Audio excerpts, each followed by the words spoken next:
Сайн уу, шинэ 7 хоногийн мэндийг хүргэе. Сэтгүүлч уянгын бэлтгэн өргөдөг 7 хоногийн тойм подкаст эхэлж байна. Тэгэхээр хагас сайнны орой тойм подкастаа бичиж байна. Гадаа харах байгааг харж байгаа. Тойм подкастын зорилго нь юу юм бэ гэхээр өнгөрсөн 7 хоногт ер нь яг хүний эрхийн зөрчилтэй холбоотой ямар үйл явдлууд болоод өнгөрчих вэ? За тухайн асуудал дээр бид нар яагаад анхаарах шаардлагатай юм гэдгийг бас нэг сануулад ярьцдаг байвал за дахиад хүний эрхийн зөрчил яг тийм зөрчил давтагдахгүй байх тал дээр бас дэмтэн болов гэж бодсон юм. За тэгэхээр өнгөрсөн 7 хоногийн хувьд бол хүний эрхийн зөрчилтэй холбоотой асуудлууд бүүм хийж бас олонний анхаарлыг татсангүй. За яагаад вэ гэхээр улс төртэй холбоотой асуудлууд, хөгжлийн банкны асуудал бол олон нийтийн анхаарлын төвд гол тренд зэдэв байлаа. За үүний хажуугаар хүний эрхийн асуудлууд, хүний эрх зөрчигдсөн ноцтой гэмт хэрэгүүд болсон хэвээр байлаа. 2 дугаар сарын 13-ны өдөр Торногов аймагт 19 настай эрэгтэй өөрийнхөө дээрээс бензин асгаад амиа орлох хийжээ.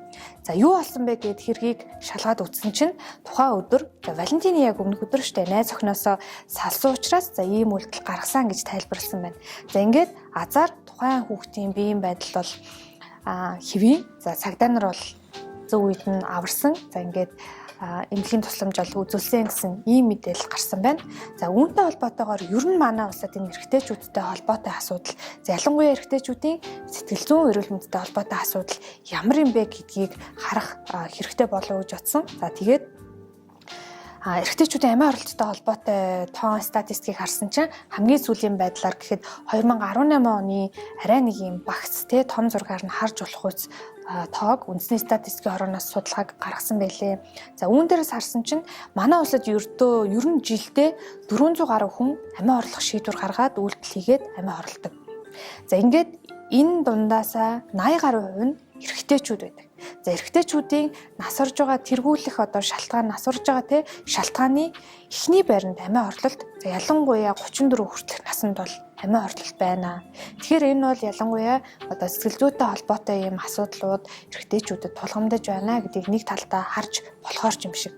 Яагаад эрэгтэйчүүд тэгвэл эмэгтэйчүүдтэй харьцуулахад илүү их ингээд ийм шийдвэрийг гаргаад байна гэдээ үзсэн чинь архины хэрэглээ, за мөн амьдралын буруу хэв маяг, за тэгээд нөгөө нэг гендертэй холбоотой буюу чи эрэгтэй, чи эмэгтэй гэдэг энэ ялгаатай байдлыг үүсгэдгээс улбаалсан ташаа ойлголтуудтай холбоотой нөлөөллүүд байна гэж үздэг юм байна. За жишээлх юм бол эрэгтэй хүмүүсийг хүүхдийг бол багаас нь эрэгтэй хүн уйлдаггүй, төдийлөн нулимсаа үзүүлдэггүй амьдралын хамгийн хүнд хэцүү зүйлээ эрэгтэй нь ингээд авч явах хэрэгтэй ч юм уу. Иймэрхүү ойлголтуудаар ер нь бол монголчууд хүүхдэд дийлэнх нь өсгдөг шүү дээ. Тэгэхээр энэ хандлагууд хүртэл яг ийм шийдвэрийг гаргахад суур энэ шалтгаанууд нь болж нөлөөлдөг байх нэ. Тэгэхээр хүүхдтэй ялангуяа эрэгтэйч бай эмэгтэйч бай өөрийнхөө сэтгэл хөдлөлийг чөлөөтэй илэрхийлж сурах нь яваандаа ийм асуудлууд үүсгэс бас сэргийлж болох нэ гэж харж болохоор байгаа юм. Гадаадад амьдарч байгаа иргэдийн эрхийг хамгаалах төрийн бас байгууллага гэдээ байгуулагдсан Солонгос улсад үйл ажиллагаагаа явуулдаг. За бид бүгдийн хамгийн сайн санаж байгаагаар бол 13 настай охины хэрэг байгаа шүү дээ сургуулийнхаа хүүхдүүдэд зодуулсан За энэ хэрэг дээр бол маш сайн үүрэг гүйцэтгэж охины хэргийг олон нийтийн анхааралд аваач шүүхийн байгууллага энэ хэргийг үнэн зөв шийдвэрлэх энэ ажлыг эхлэлийг тавьсан байгууллага байгаа. За энэ байгууллагаас Солонгос улсаас Монгол руу мөнгөн гуйлга шилжүүлэхтэй холбоотойгоор иргэд нэг хүнд бас заллуулад байна гэсэн үүнтэй холбоотой сэрэмжлүүлэх мэдээллийг бас өөрсдийнхөө Facebook хуудасандаа нийтэлсэн байна. За ямар асуудлаар ирсэн бэлээ өнөөдөр? Би энэ вон шилжүүлдэг хүнээр вон шилжүүлэх гэж өгөөд тэгээд ингээд одоо бол мөнгө авч таагаа.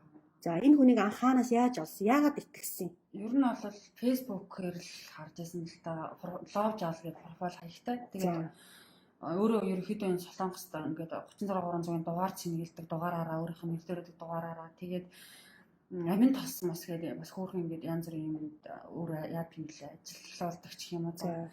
Тэгээ ерөнхийдөө ингээд хүмүүс нэлээд мэддэг болцсон юм. Тэгээ профайлаар нь өөрийнх нь зураг хөргөтэй байдаг болохоор аягүй итгээд. Тэгээ бас гэр бүлээрээ MCOR гэдэг Солонгост монголчуудын мэдээний нэвтрүүлэг Солонгост монголчуудын нэвтрүүлгийн интернет орж исэн хүн болохоор нэг арай ч ингээд бүх нүүрсээр нэр гарсан хүний вон аваад юу заллиг хийх хүн гэж юусаа бодов. Тэгээ би бас урд нь 1-2 удаа шилжүүлэг хийлгэжсэн. Тэр үед бол яг тэр өдөртөө ямар ч сан оройч болсон хамаагүй багтаага өгчдөг байсан. Болохоор энэ удаа яг тэрэн шигээ бодоод өгсөн. Тэгээ одоо ингээ өгснө хугацаанаас хойш маань 4 хэмжээнд байдгүй. За хэдэн сая вон шилжүүллээ? 5 сая вон авсан. Би бүр 8 сая вон шилжүүлэх гэж аваад нэг өөр таньдаг дүү маань 3 авъя гэхээр нь 5 болгоо өгсөн. Өнгөрсөн ер нь 12 сараас хойш, өнгөрсөн жилийн 12 сараас хойш манай байгууллага дээр яг энэ хүнтэй холбогдлоо олон хэрэгүүд орж ирсэн. Гэхдээ ерөнхийдөө бол яг манай байгууллагад гомдол гаргалаа, эсвэл цагдаагийн газар гомдол гаргалаа гэж хэлэнгүүт нэг 3-4 хоногийн дараа ерөнхийдөө бол өчөөд байгаа байхгүй. Тэгээ яг хоо энэ хэрэгт холбогдоод байгаа энэ хүний хувьд бол яг хоо нэг давуу тал гэх юм уу да одоо тийм ээ. Ямар нэгэн байдлаар яг хоо буцааж нөгөө өмнөх хохирогчдын мөнгийг бол өгөөд байгаа. Гэхдээ өмнөх хохирогчтойгоо мөнгийг өгөх гэж дараагийн хүнийг бас ингэж өөршиг чинь тийм ээ ингээд мөнгө аваад нөгөө урд хормоогоо хойд хормоогоо нөхөж ингээ яваад ах шиг байна. Тэгээд хэрвээ одоо энэ хэрэгт холбогдож байгаа энэ лав жаал байлаа тийм ээ. Лав жаал гэдэг энэ хаягтай хүн бол одоо энэ монголчууд ингэж хохирох одоо болооч албан ёсоор энэ хохирогчт нь тийм ээ. Одоо албан ёсоор цагдаагийн газараас нэхэмжил гаргах бүрэн эрхтэй байгаа шүү. Тэгээд хурдын асуудлаа цэгцлээч.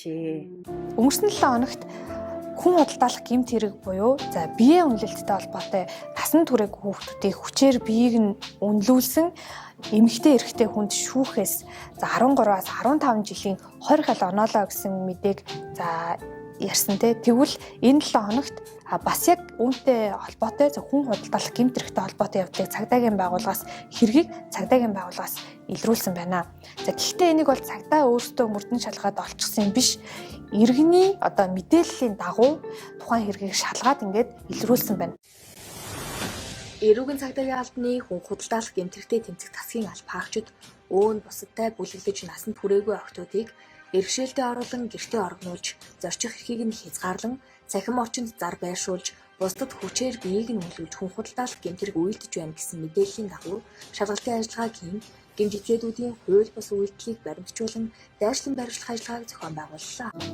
Зорчих эрхийг нь хязгаарлаад, цахим орчинд зар байршуулад, биеэр хүчийг нь үлүүлж байна гэсэн ийм юг хэлсэн байна. Тэгээд зорчих эрхийг нь хязгаарлана гэдэг чинь газар 20-д л одоо биеийг нь үлүүлж исэн гэсэн үг шүү дээ. Тэгээд ийм юм одоо хүртэл байсаар байна. Тэр нөө дандаа насан туршаагүй хүүхдүүд ар гэрийн байдал нь боломжгүй, тэгээд эдийн засгийн боломжгүй ингээд өөрсдөө нөгөө ажил хийхээс өөр аргагүй байдалд орсон эдгээр охтууд за яг ийм байдлаар ингээд гэмт хэргийн золиос болоод байна. Тэгэхээр иймэрхүү асуудлууд дээр бас анхаарах хэрэгтэй байна. Тэгээд яг энэ цагдаагийн байгууллагад өгсөн иргэнтэй адилхан ийм гэмт хэргийн талаар ялангуяа хүүхэд өртөж болзошгүй ийм гэмт хэргийн талаар мэдээлэл өгөх нь өөрөө маш их ач холбогдолтой байна. За хэрвээ энэ иргэн гэдэг хүн цагдаагийн байгууллагад мэдэгдээг бол 17 настай хүүхэд цаашдаа ямар амьдралаар амьдрах байсан бэ гэдгийг бодоход л бүр маш хэцүү байна. Ямар нэгэн байдлаар нийгмийг шүүмжлэлээд за өөрийнхөө фейсбુક дээр ч юм уу те бага олон ингээл пост бичдэг, шеэрлдэг ийм хүн байхаас илүүтэйгээр за яг ийм байдлаар бодтой хэмжээнд хувь нэмрээ оруулдаг хүн байгаарэ гэж бас хэлмээр байна. За яг тулгамдсан үед бид нэр яг энэ асуудлаар хэд гэсэн утас руу залгахаа мэдэхгүй ийм үе байдаг. За тэгвэл гэр бүлийн хүчирхийлэлтэй холбоотой мэдээллийг 107 утас руу залгаж хэлэх нь байна. За хүүхдийн тусламжийн утас бол 108. Энийг бол бид нар хамгийн сайн мэддэг утас нах. За мөн хүчирхийллийн эсрэг үндэсний төв дээр за жишээлх юм бол сэтгэл зүйн зөвлөгөө мэдээлэл авахаар бол 9649 тэг 5 гэдэг дугаар байд юм байна. За мөн хууль зүйн зөвлөгөө авах мэдээлэл авах хэрэгцээ шаардлага гарвал хууль зүйн луужингийн 1812 Тэг 2 гэсэн дугаар руу залгаж болох нэ. За мөн сэтгцэн эрүүл мэндийн үндэсний төвийн утас нь 1800 2000 гэсэн дугаар байна. За гэмтэрхтэй холбоотой мэдээллийг бид нэр яагаад цагдаагийн байгууллага заавал ингээ иргэн хүн өөрөө мэдээлэх ёстой юм бэ те? Тэр хүн миний одоо ингээ таньдаг хүн биш вэ штэ ч юм уу. Ийм хандлага битгий гаргаарай. Яагаад тэгэхээр хүний амьдрал цаана шийдэгдэж байдаг шүү. Өнгөрсөн 7 хоногт гэхэд 30 гаруй настай эмэгтэй 3 сартай хүүхдээ тэрврээд 6 давхраас үсэрсэн юм харамсалтай явдал болсон. Тэгээд цаа шалтгаан нь юу байваа гэсэн чинь гэр бүлийн хүчирхийллээс гэр бүлийн хүчирхийлэлд өртөж байсан ийм эмэгтэй байсан.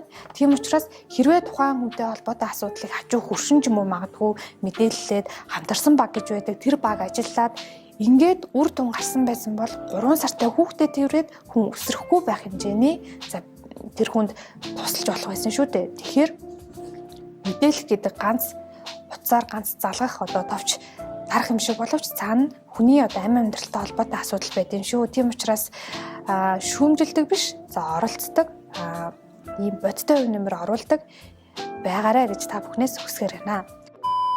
7 хоногийн тайм подкастаа энэ түрээд өндөрлүүлье. Тэгэхээр та бүхэн Eagle Radio 91.1-ээр подкастыг сонсох боломжтой байгаа. За мөн Eagle-ийн имэн сайтаар